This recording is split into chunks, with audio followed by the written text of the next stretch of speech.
Well, today is the last day of the Parliament's budget session ahead of the 2024 Lok Sabha elections. Members are convening for a discussion on the construction of Ram Temple in Ayodhya. Proceedings of the special day are underway. Let's cut across live.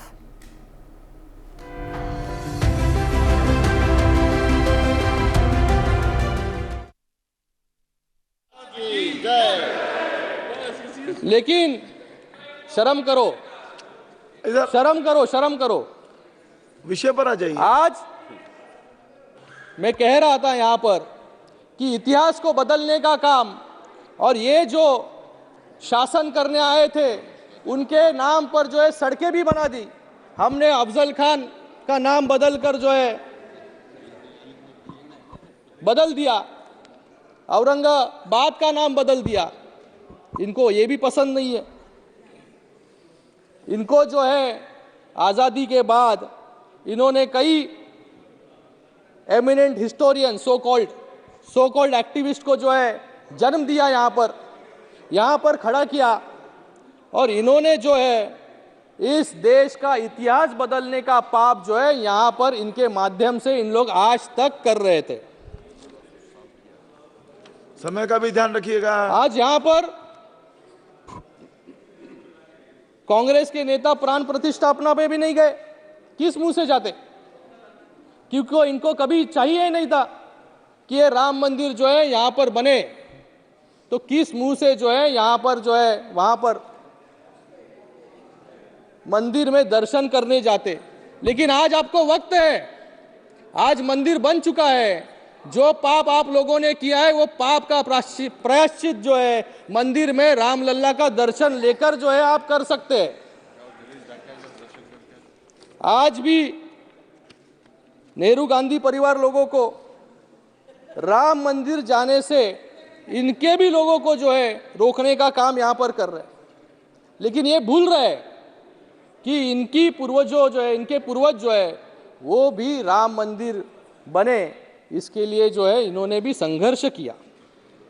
आज पूरे दुनिया में ऐसे तीन ही स्थान है।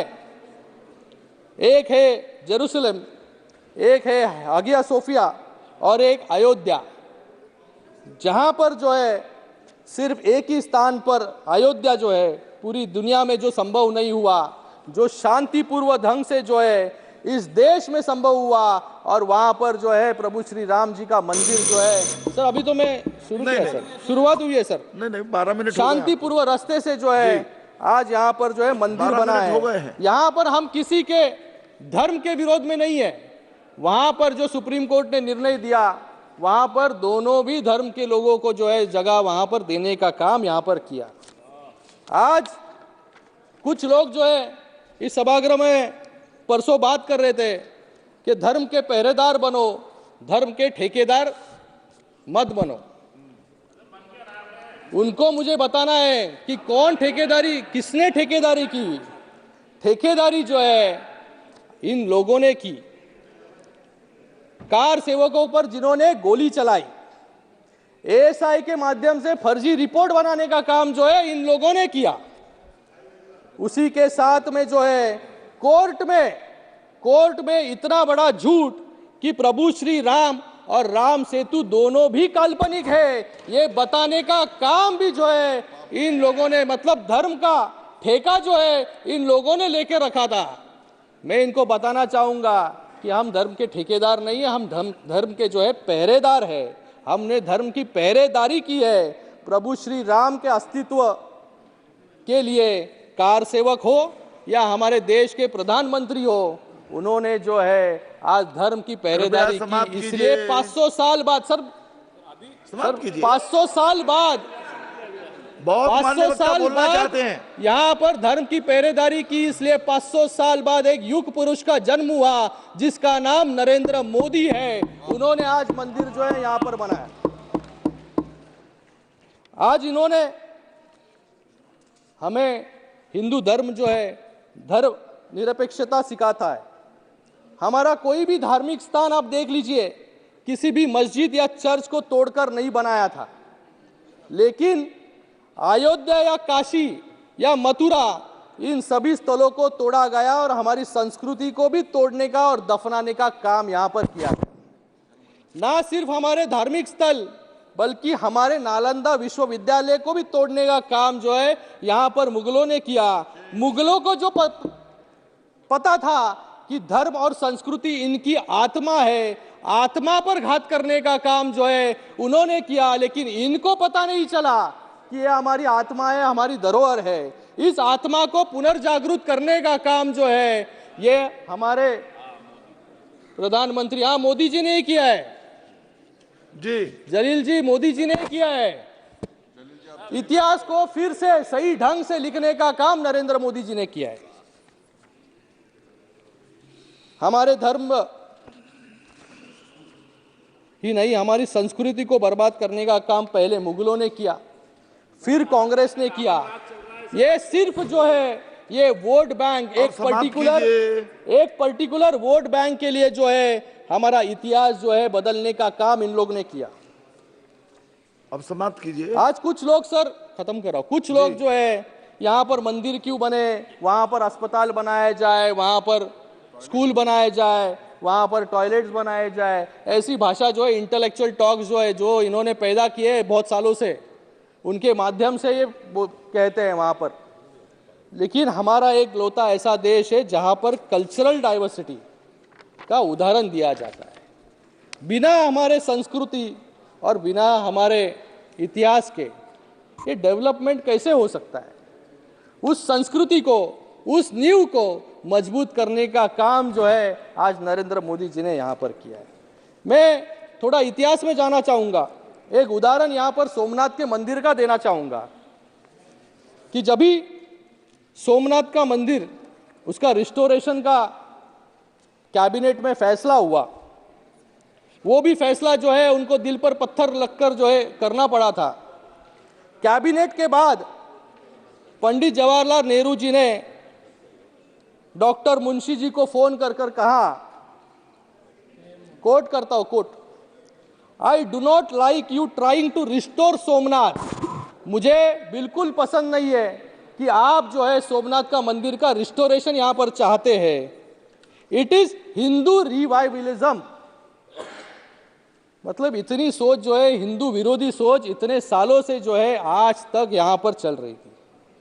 फिर जब मंदिर बन गया यहां पर वो रुके नहीं, मंदिर बन गया उसके बाद डॉक्टर राजेंद्र प्रसाद जब तब के हमारे राष्ट्रपति, उनको कहा उन्होंने कि आप जो है इस मंदिर के इनॉग्रेशन में मत जाइए। लेकिन तब भी डॉक्टर राजेंद्र प्रसाद जी जो है वो मंदिर के इनॉग्रेशन में गए और जब भी उनका स्पीच वहां पर शुरू हुआ तभी वो स्पीच को ब्लैकआउट करने का काम भी जो है, पाप भी जो है कांग्रेस की सरकार ने यहां पर किया। और यहां पर ये रुके नहीं। जब भी सर 5 मिनट लगेगा, नहीं 2 मिनट निपटाइए, जल्दी निपटाइए। बहुत मान्य सदस्य बोलना चाहते हैं। 5 मिनट सर, मान्य सदस्य बोलना चाहते हैं प्लीज। सर और भी जब भी पंडित जवाहरलाल नेहरू जी अपना एक इनॉग्रल स्पीच आर्किटेक्चर, एक सेमिनार था वहां पर दे रहे थे, I quote, some of the temples of the south however repel me in spite of their beauty. I just can't stand them. Why? I do not know. I cannot explain that, but they are oppressive. They suppress my spirit. They do not allow me to rise. They keep me down the dark corridors. I like the sun, air and not dark corridors. मतलब हमारे मंदिरों के प्रति जो भावना थी, इनकी पहले से जो मंदिर है, हमारे आस्था के प्रति भावना जो है, ऐसे पहले से चली आ रही थी। इनको कभी लगा नहीं कि मंदिर जो हमारा फाउंडेशन है उसको ठीक किया जाए। लेकिन आज यहाँ पर मुझे बहुत खुशी है कि आज इस मंदिर में, जो मंदिर में आंदोलन में शिवसैनिक भी शामिल थे, महाराष्ट्र से आए कई राम भक्त भी शामिल थे, और आज जब ये मंदिर बन रहा है, बन गया है, यहाँ पर महाराष्ट्र के चंद्रपुर से जो है खास सागवान की लकड़ियाँ भी जो है यहाँ पर जो है इस मंदिर में लगाई गई है। मैं आज यहाँ पर विशेष कर अहिल्याबाई होलकर जी को भी याद करना चाहूँगा कि यहाँ पर जो है विश्वनाथ मंदिर का पुनर्निर्माण भी उन्होंने किया था। आज जो आलोचक यहाँ पर बात करते हैं कि मंदिर की क्या जरूरत है, लेकिन आप यहाँ पर देख लीजिए, एक उदाहरण है हमारे पास, केदारनाथ कॉरिडोर का उदाहरण है, काशी के कॉरिडोर का उदाहरण है, अभी अयोध्या का कॉरिडोर, अयोध्या का उदाहरण है, और हमारे पास उज्जैन महाकाल का भी उदाहरण है कि जब भी यहाँ पर जीर्णोद्धार हुआ तभी जाकर जो है वहाँ की इकोनॉमी भी जो है वो रिवाइव हुई। सर अभी खत्म करूंगा एक लाइन से। जी जी। तो इसलिए जो है आज धर्म के साथ साथ डेवलपमेंट की भी बात जो है हम यहाँ पर कर रहे हैं। मैं मेरा भाषण जो है कुछ पंक्तियां बोलकर यहाँ पर खत्म करना चाहूंगा। राम राम तो कह लोगे पर, राम राम तो कह लोगे पर, राम सा दुख भी सहना होगा। पहली चुनौती ये होगी कि मर्यादा में रहना होगा, और मर्यादा में रहना मतलब कुछ खास नहीं कर जाना है, बस त्याग को गले लगाना है और अहंकार जलाना है। मुझे लगता है एक सबके लिए। अब अपने राम लल्ला के खातिर इतना, अब अपने राम लल्ला के खातिर इतना ना कर पाओगे, अरे शबरी का झूठा खाओगे तो पुरुषोत्तम कहलाओगे। काम क्रोध के भीतर रहकर तुमको शीतल बनना होगा, बुद्ध भी जिसकी छाव में बैठे वैसा पीपल बनना होगा। बनना होगा ये सब कुछ, बनना होगा ये सब कुछ, और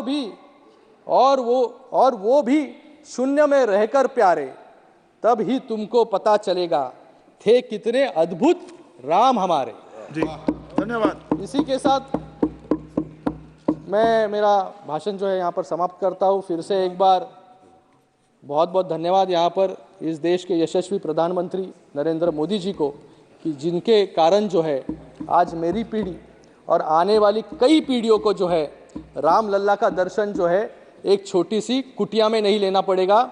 एक भव्य दिव्य मंदिर जो है राष्ट्र मंदिर के नाम रूप पर जो है वो मंदिर यहाँ पर अयोध्या में खड़ा है, जो आने वाले कई पीढ़ियों को जो है ऊर्जा जो है देता यहाँ पर रहेगा। धन्यवाद। जय हिंद, जय महाराष्ट्र, जय श्री राम। श्री मलूक नागर जी कृपया 4-5 मिनट में अपनी बात पूरी कीजिएगा जी। और मेरा सभी मान्य सदस्यों से निवेदन है 5 मिनट में अपना निवेदन पूर्ण करें। जी अध्यक्ष जी, बहुत बहुत धन्यवाद, आपने बोलने का मौका दिया। मैं आज इस 193 की चर्चा से पहले राज्यसभा में जो हंगामा हुआ उसके बारे में कहना चाहता हूं कि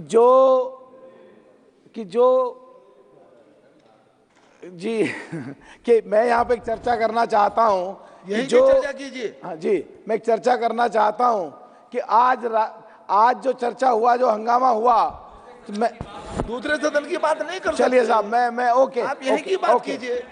हो गया। अच्छा, मैंने कह दिया, पहले ही कह दिया। जी उठाता यहाँ पे। हाँ जी, हाँ। नहीं सुन, मैं राज्यसभा की बात यहाँ पे नहीं उठा रहा हूँ, मैं राज्यसभा की बात यहाँ पे नहीं उठा रहा हूँ, लेकिन जो लोग आज चौधरी चरण सिंह जी को, जो मैंने 4-5 दिन पहले मांग की थी कि उनको भारत रत्न दिया जाए, नहीं, आपको क्या और पता क्या उनके हुआ साथ है? बाबा महेंद्र सिंह टिकैत, राजेश पायलट जी, जो इन कांग्रेसियों के ही नेता थे, हमारे भी नेता थे, और विजय सिंह पथिक जी और मान्यवर काशीराम जी को भी भारत रत्न दिया जाए, तो उनमें कम से कम शुरुआत हुई। चौधरी चरण सिंह जी को भारत रत्न दिया गया। मुझे उम्मीद है आगे जो दूसरे लोग थे उनको भी दिया जाएगा। मैं सरकार को, माननीय प्रधानमंत्री जी को इसके लिए धन्यवाद देता हूं, और कांग्रेसियों से कहता हूं इनकी खिलाफत मत करो। तुम्हें किसी इंडिविजुअल, मेरी या किसी और की खिलाफत करनी है, करो। चौधरी चरण सिंह जी की खिलाफत करोगे तो तुम 80% देश के किसान और 56% देश के पिछड़े लोगों की, जिनमें जाट, सब कर रहा हूं मैं, खत्म कर रहा हूं, जिनमें जाट, गुजर, यादव, पाल, सैनिक, कश्यप, सुनार, लोहार वो तमाम पिछड़ी जाती हैं, उन सब की खिलाफत करोगे तो तुम्हारी स्थिति राजस्थान या मध्य प्रदेश जैसी हो जाएगी। आज के विषय पे मैं कहना चाहता हूं कि भारत के संविधान जो बाबा अंबेडकर साहब ने लिखा और माननीय सुप्रीम कोर्ट के आदेश से जो मंदिर बना, अभी मैं देख रहा था हमारे साथी कुछ चर्चा कर रहे थे कि मंदिर किसने तुड़वाया, मस्जिद किसने तुड़वाई, भाई इसकी भी चर्चा कर लो। वो मंदिर किसने बनवाया? 1976 में जब सर्वे हो रहा था तो मोहम्मद के अहमद की रिपोर्ट थी कि ये जो मस्जिद का ढांचा है उसके नीचे मंदिर के अवशेष मिले, और उनकी रिपोर्ट ये भी थी कि वो गुजर प्रतिहाराज ने बनवाया था। तो उसकी भी चर्चा हो, और इसके लिए हम पूरे देश के जो खुशी का लहर दौड़ी, पूरे देश में जो ये महोत्सव मनाया गया, ये बहुत खुशी की बात थी। और मैं अपने साथियों से जो विपक्ष में कांग्रेस पार्टी के लोग बैठे हैं कहना चाहता हूं, अरे कम से कम इस बात का तो विरोध मत करो।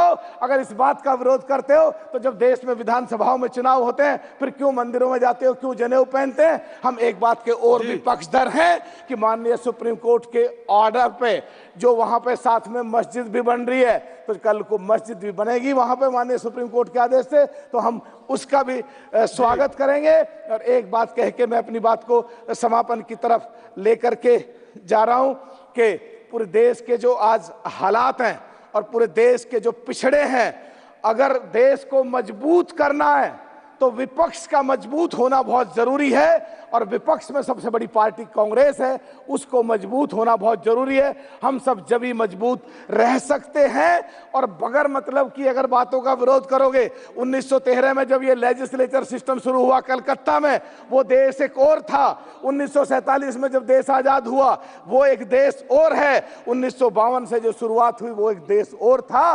और आज 2024 का देश और है। नौजवान सब देख रहे हैं, पार्टी, पॉलिटिक्स, जाति सबसे ऊपर उठ के सोचोगे और सरकार की कहां कहां कमी है जिस तरह हम निकालते हैं उस तरह निकालोगे तो वोट मिलेंगी।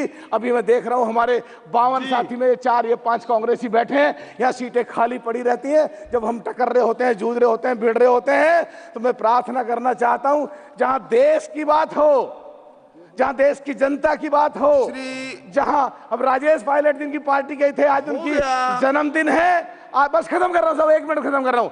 आज राजेश पायलट जी का जन्मदिन है, उनसे सीखो। वो सरकार में मंत्री रहते हुए भी देश के लिए, देश की जनता के लिए टकरते थे। बगैर मतलब विरोध मत करो, नहीं तो 2024 में झेलना पड़ जाएगा आपको। श्री हंसराज हंस जी, श्री हंसराज हंस जी। हाँ जी, बहुत बहुत धन्यवाद अध्यक्ष जी। अब ऐसे ऐसे प्रकांड विद्वान बोल रहे हैं, मेरी तो कैफियत ये है कि मुझे तो होश नहीं, आप मशवरा दीजिए कहाँ से छेड़ूं फसाना, कहाँ तमाम करूं। क्या बात। पूरा जहान, खंड ब्रह्मांड, भारतवर्ष, आज तो ये लोकतंत्र का मंदिर का गुंबद भी राममय हुआ है। सो बिरतियों को कागर करके बोलो जय श्री राम, जय श्री राम, जय जय श्री राम, जय श्री राम।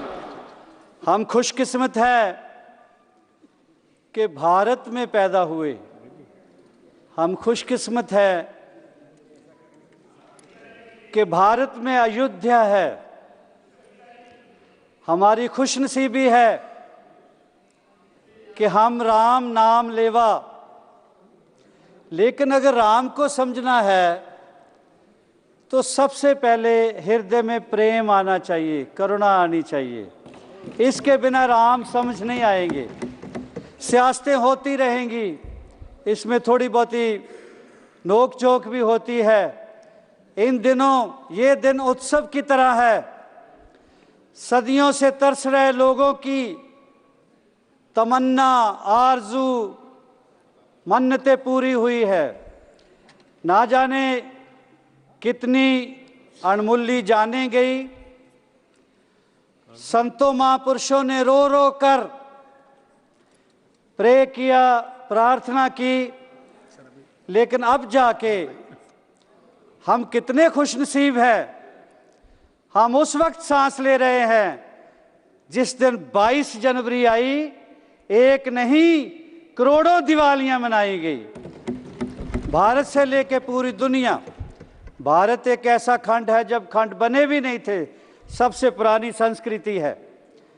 तो राम भगवान मोहब्बत का, प्रेम का, इंसानियत का मुजस्समा है। राम भगवान को मानना है, जानना है, देखना है तो देखो इक्वलिटी, ये जो समाजवाद भी हम जिक्र करते हैं, समाजवाद भी भगवान राम की देन है। वो कभी शबरी के जूठे बेर खाते, केवट के जाते, निषाद के जाते, उनको सभी से प्यार था, सभी से प्रेम था। आप देखो आज हम बहुत बहुत बड़ी बड़ी बातें करते हैं, लेकिन भगवान राम ऐसी हस्ती है जिन्होंने कुर्बानी की।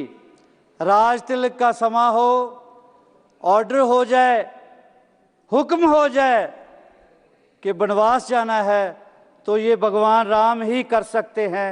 हमें सीखना चाहिए। इस नफरतों भरी दुनिया में भगवान राम का संदेश बहुत ज़रूरी है। भारत को भी राम की ज़रूरत है इस वक्त। आओ इस राष्ट्र को राम मान लो, खुद हनुमान बन जाओ, वफादार बन जाओ। उस दिव्य आत्मा का मैं जिक्र ज़रूर करूँगा जिन्होंने अपनी माँ को धरती का रब और आकाशों का रब भगवान राम को माना, आदर्श माना। हमारे महबूब